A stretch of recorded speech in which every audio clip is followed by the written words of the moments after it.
Chapter 5. Vika. I awakened to the soothing touch of a small sponge that bathed my forehead. I grasped the hand that held the sponge, and found that I held the girl's wrists. "Who are you?" I asked. I lay on my back, on a large stone platform, some 12 feet square. Beneath me, twisted and tangled, lay heavy sleeping pelts, thick robes of fur, numerous sheets of scarlet silk. A cushion or two of yellow silk lay randomly upon the platform. The room in which I lay was large, perhaps 40 feet square. The sleeping platform lay at one end of the room, but not touching the wall. The walls were of plain dark stone, energy bulbs fixed in them. The furnishings seemed to consist mostly of 2 or 3 large chests against a wall. There were narrow windows. The entire aspect was one of severity. There was no door in the room, but there was a great portal, perhaps 12 feet wide and 18 feet high. I could see a large passageway beyond. "Please," said the girl. I released her wrist. She was comely to look upon. Her hair was very light, the color of summer straw. It was straight and bound simply behind the back of her neck with a large, small fillet of white wool. Her eyes were blue and sullen. Her full red lips, which could have torn the heart of a man, seemed to pout. They were sensuous, unobtrusively rebellious, perhaps subtly contemptuous. She knelt beside the platform. Beside her, on the floor,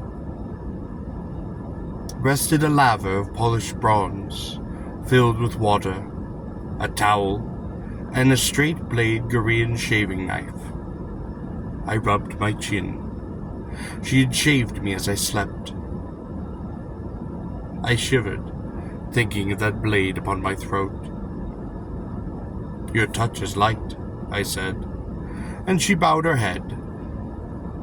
She wore a long, simple, sleeveless white robe, which fell gracefully about her in dignified classic folds. About her throat she had gracefully wrapped a scarf of white silk. "I am Vika," she responded, "your slave." I sat upright, cross-legged in the Korean fashion. On the stone platform I shook my head to clear it of sleep. The girl rose and carried the bronze laver to a drain in one corner of the room and emptied it. She walked well. She then moved her hand past a glass disc in the wall, and water emerged from a concealed aperture and curved into the shallow bowl. She rinsed the bowl and then refilled it. Then, taking another towel of soft linen from a carved chest against the wall, she then again approached the stone platform and knelt before me, lifting the bowl. I took it and first drank from it, then set it on the stone platform before me and washed. I wiped my face with the towel. She then gathered up the shaving knife, the towels I had used, and the bowl, and went again to one side of the room. She was very graceful, very lovely. She rinsed the bowl again and set it against the wall to drain dry. She then rinsed and dried the shaving knife and put it into one of the chests. Then, with a motion of her hand, which did not touch the wall, she opened a small circular panel, into which she dropped the 2 towels which I had used.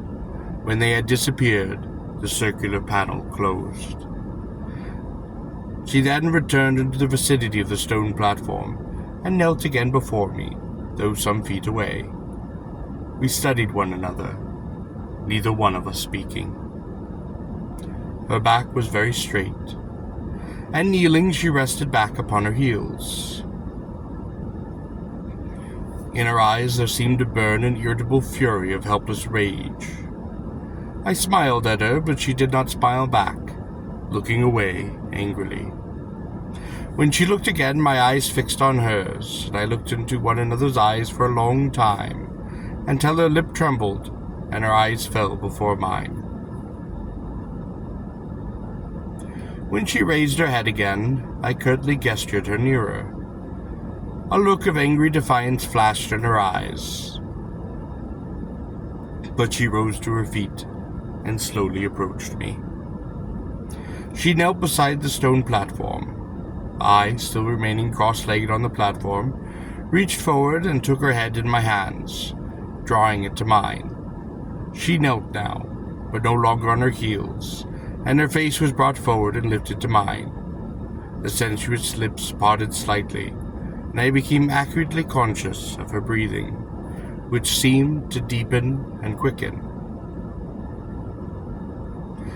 I removed my hands from her head, but she left it where I had placed it, and I slowly unwrapped the white silken scarf from her throat. Her eyes seemed to cloud with angry tears, and as I had expected, about her white throat there was fastened, graceful and gleaming, the slender, close-fitting collar of a Gorean slave girl. It was a collar like most others, of steel, secured with a small heavy lock which closed behind the girl's neck. "You see," said the girl, "I did not lie to you." "Your demeanor," I said, "does not suggest that of a slave girl." She rose to her feet and backed away, her hands at the shoulders of her robe. "Nonetheless," she said, "I am a slave girl." "Do you wish to see my brand?" she said contemptuously. "No," I said. So she was a slave girl.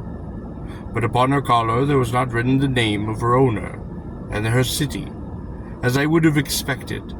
Instead, I had read there only the Gorean numeral, which would correspond to 708. "You may do with me what you please," said the girl, turning to face me. "As long as you are in this room, I belong to you." "I do not understand," I said. "I am a chamber slave," she said. "I do not understand," I said. "It means," she said irritably, "that I am confined to this room, that I am the slave of whoever enters this room." "Surely you can leave," I protested. I gestured to the massive portal, which, empty of a door or even of a gate, led only too clearly into the corridor beyond. "No," she said bitterly, "I cannot leave." I arose, and I walked through the portal. I found myself in a long stone passageway, beyond it which stretched as far as I could see in either direction. It was lit with energy bulbs. In this passageway, placed regularly but staggered from one another, about 50 yards apart, were numerous portals like the one I just passed through. From within my given room, one could not look into any other. None of these portals were hung with doors or with gates, nor, as far as I could see, had they ever been hinged. Standing in the passageway outside the room, I extended my hand to the girl. "Come," I said. "There is no danger." She ran to the far wall, crouching against it. "No," she cried. I laughed and leaped into the room. She crawled and stumbled away, for some reason terrified, until she found herself in the stone corner of the chamber. She shrieked and clawed upon the stone. I gathered her in my arms, and she fought like a she-laurel, screaming. I wanted to convince her that there was no danger, that her fears were groundless. Her fingernails clawed across my face.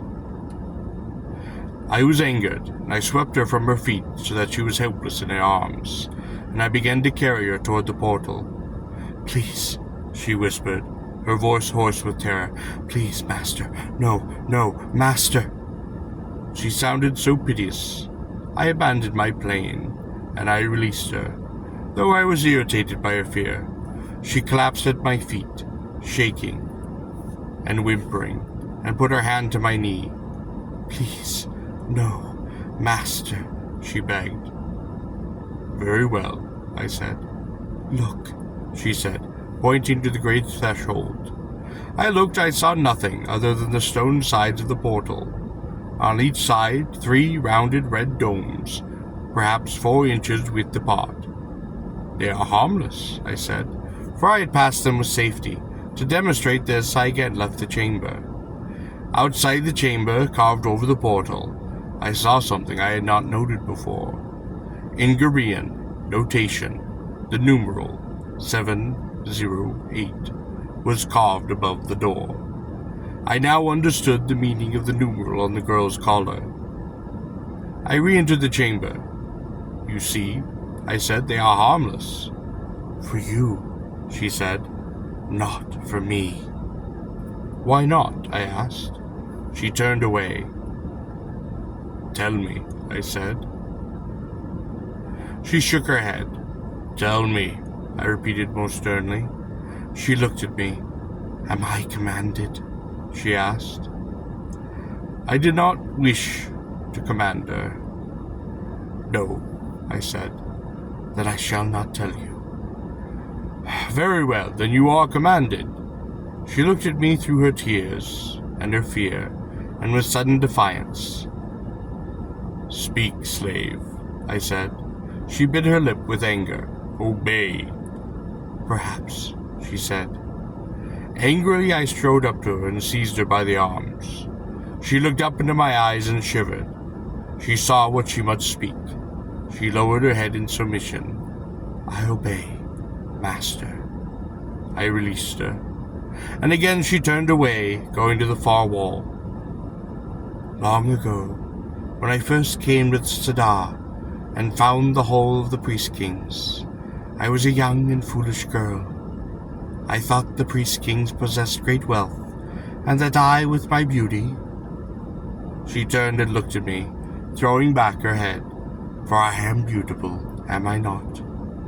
I looked at her, and though her face was stained with the tears of her recent terror, and her hair and her robes were disarranged, she was beautiful, perhaps the more so because of her distress, which had at least shattered that icy aloofness of which she had originally regarded me. I knew that she now feared me, but for that reason I was uncertain. It had something to do with that door, with the fear that I might force her from the room. Yes, I said to her, you are quite beautiful. At that she laughed bitterly. Yes, she continued, I, armed with my booty, would come to the Sadar, wresting the riches of the power of the Priest Kings from them. For men had always sought to serve me, to give me what I wanted, and were the Priest Kings not men? People had strange reasons for entering the Sadar, but the reason of the girl who called herself Vika seemed to me one of the most incredible. It was a plot which could have occurred only to a wild, spoiled, ambitious, arrogant girl. Perhaps, she said, to one who was young and foolish. I would be Ubara of all Gor, she laughed. Kings at my beck and call, at my command all their riches and their untold powers. I spoke nothing, but when I came to the Sadar, she shivered. Her lips moved, but she seemed unable to speak. I went to her and placed my arms about her shoulders. She did not resist. There, she said, pointing to the small round dome set in the sides of the portals. I don't understand, I said. She moved from my arms and approached the portal. When she was within perhaps a yard of the exit, the small red domes began to glow. Here, in the Sadar, she said, turning to face me and trembling. They took me into the tunnels, locked over my head a hideous metal globe with lights and wires, and when they freed me, they showed me a metal plate and told me that the patterns of my brain, of my oldest and most primitive memories, were recorded upon that plate. I listened intently, knowing that the girl could, even if of high caste, understand little of what had happened to her. Those of the high caste of Gor permitted by the Peace Kings only the second knowledge, and those of the lower castes are permitted only the more rudimentary first knowledge. I had speculated that there would be a third knowledge, that reserved for the very Priest Kings, and the girl's account seemed to justify this conjecture. I myself would not understand the intricate processes involved in the machine of which she spoke, but the purpose of the machine and the theoretical principles that facilitated its purpose were mostly reasonably clear. The machine she spoke of would be a brain scanner of some sort, which would record three-dimensionally the microstates of her brain, in particular those of the deeper, less alterable layers. If well done, the resulting plate would be more individual than her very fingerprints. It would be as unique and personal as her own history. Indeed, in a sense, it'd be a physical model of that same history, an isomorphic analog of her past, as she had experienced it. That plate, she said, is kept in the tunnels of the Priest Kings, but these, and she shivered, indicated the round domes, which are undoubtedly sensors of some type, are its eyes. There is connected of some sort, through perhaps only a beam of some type, between the plate and these cells. You speak strangely, she said. What would happen if you were to pass between these domes? I asked. They showed me, she said, her eyes filled with horror, by sending a girl between them who had not done her duty as they thought she should. They? I asked. The Priest Kings, she replied simply. There's only one Priest King. He calls himself Pop. She smiled, did not respond to me. She shook her head sadly. Ah, yes, Pop. I suppose that another time there might have been more Priest Kings. Perhaps Pop was the last of the Priest Kings? Surely it seemed likely that such a massive structure as the whole of the Priest Kings must have been the product of more than one being. What happened to the girl? I asked. Vika flinched. It was like knives and fire. I now understood why she so feared to leave the room. Have you tried shielding yourself? Looking at the bronze layer which was drying against the wall. Yes. But the eye knows, she smiled ruefully. It can see through metal.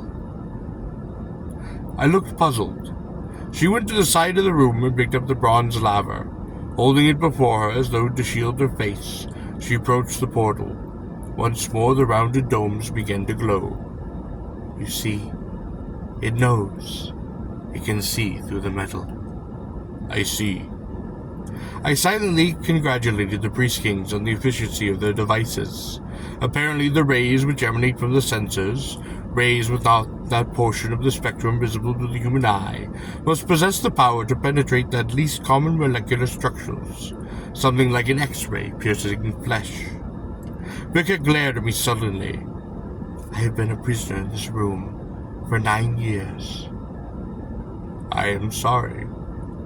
I came to the Sadar, she laughed, to conquer the Priest Kings, to rob them of their riches and their powers. She ran to the far wall, breaking into tears. Facing it, she pounded upon it, weeping. Then she spun to me. And instead, she cried, I would only have these walls of stone and the steel collar of a slave girl. She helplessly, enraged, tried to tear that slender, graceful, obdurate band from her white throat. Her fingers tore it in frenzy and in fury.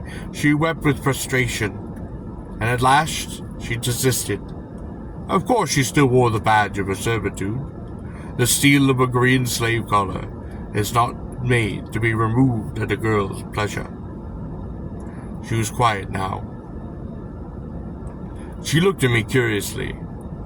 At one time, she said, men sought to please me, but it is now I who must please them. I said nothing. Her eyes regarded me rather boldly, I thought, as though inviting me to exercise my authority over her, to address her in any command I might see fit. I commanded that she, of course, would have no choice but to obey. There was a wrong silence I did not feel I should break. Vika's life in its own way had been hard. I wished her no harm. Her lips curled slightly in scorn. I was well aware of that taunt of her flesh, the obvious challenge of her eyes and carriage. She seemed to say to me, "You, common, cannot master me." I wonder how many men had failed. And with a shrug, she went to the side of the sleeping platform, picked up that white silken scarf I had removed from her throat, and wrapped it again about, concealing the collar. "Do not wear the scarf," I said gently. Her eyes sparkled with anger. "You wish to see the collar?" she hissed. "You may wear the scarf if you wish," I said. Her eyes clouded with bewilderment. "But I do not think you should." "Why?" she asked. "Because I think that you are more beautiful without it.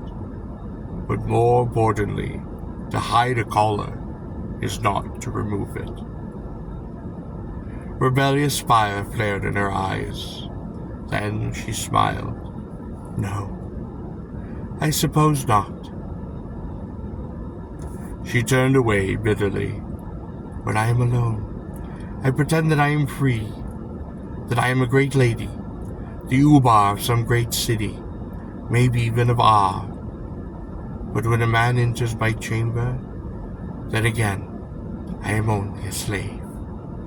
She slowly pulled the scarf from her throat and dropped it to the floor, turning to face me.